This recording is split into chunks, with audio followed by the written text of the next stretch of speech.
మాజీ మంత్రి వైఎస్ వివేకానందరెడ్డి కుమార్తె సునీత అల్లుడు రాజశేఖర్ రెడ్డిపై కేసు నమోదైంది. వివేక పిఏ కృష్ణారెడ్డి ఫిర్యాదు మేరకు సునీత, రాజశేఖర్ రెడ్డి, సిబిఐ ఎస్పీ రామ్సింగ్పై పులివెందుల పట్టణ పోలీసులు కేసు నమోదు చేశారు. ముగ్గురిపై చర్యలు తీసుకోవాలని కోరుతూ పులివెందుల కోర్టులో 2021 ఫిబ్రవరిలో పిఏ కృష్ణారెడ్డి పిటిషన్ దాఖలు చేశారు.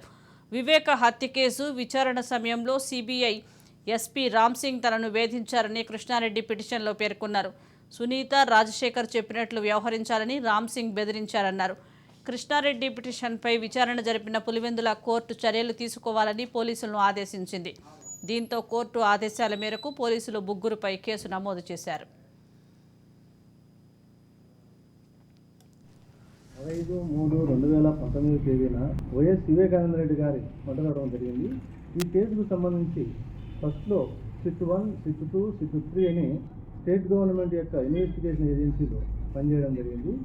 తర్వాత ఆయన చనిపోయినటువంటి వివేకానందరెడ్డి గారి కుమార్తె, భార్య వాళ్ళు సుప్రీంకోర్టును ఆశ్రయించి ఈ కేసును సిబిఐకి హ్యాండ్ ఓవర్ చేయాలని చెప్పేసి వాళ్ళు కోరడం జరిగింది. దాని మేరకు సుప్రీంకోర్టు వారు ఈ కేసును సిబిఐకి ట్రాన్స్ఫర్ చేయడం జరిగింది. ఈ ఇన్వెస్టిగేషన్లో భాగంగా సిబిఐ వారు విట్నెస్లను అయితేమి, అలిగేషన్ ఉన్నటువంటి వ్యక్తులను అయితేమి విచారణలో భాగంగా గెస్ట్ హౌస్లో కానీ అలాగే ఢిల్లీలోని వాళ్ళ సిబిఐ ఆఫీస్లో కూడా వీళ్ళను సాక్షులను పిలవడం, సాక్షులను అలిగేషన్ ఉన్న వాళ్ళను, ముద్దాయిలు చేసిన వాళ్ళను కూడా పిలవడం, విచారించడం జరిగింది. ఈ క్రమంలో భాగంగా వివేకానంద రెడ్డి గారి దగ్గర పనిచేసినటువంటి పిఏ కృష్ణారెడ్డి గారిని కూడా చాలాసార్లు వాళ్ళు సిబిఐ వారు పిలవడం జరిగింది.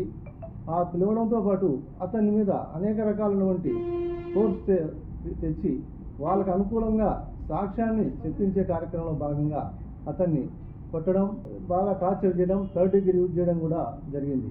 తనకు జరిగినటువంటి ఆ అన్యాయాన్ని పులివెందుల అర్బన్ పోలీసులో సిబిఐ వారి మీద, అలాగే ఆ నర్రెడ్డి రాజశేఖర్ రెడ్డి, ఆయన భార్య సునీత గారి వాళ్ళను ముగ్గురి మీద చర్య తీసుకుని నాకు న్యాయం చేయండి అని అనేక మార్లు వాళ్ళకు పులివెందుల పోలీసులను ఆశ్రయించినప్పటికీ వారి నుంచి ఎలాంటి న్యాయం జరగకపోగా అప్పటి ఎస్పీ గారికి స్వయంగా వెళ్ళి ఒక రిప్రజెంటేషన్, ఒక అర్జీ ఇచ్చుకోవడం అనేది జరిగింది. ఆయన కూడా కేసులు నమోదు చేయకపోగా ఆ కాలయాపన చేస్తున్న చేత ఆయన ఈ పిఏ కృష్ణారెడ్డి గారు పులివెందుల మ్యాజిస్ట్రేట్ కోర్టును ఆశ్రయించారు.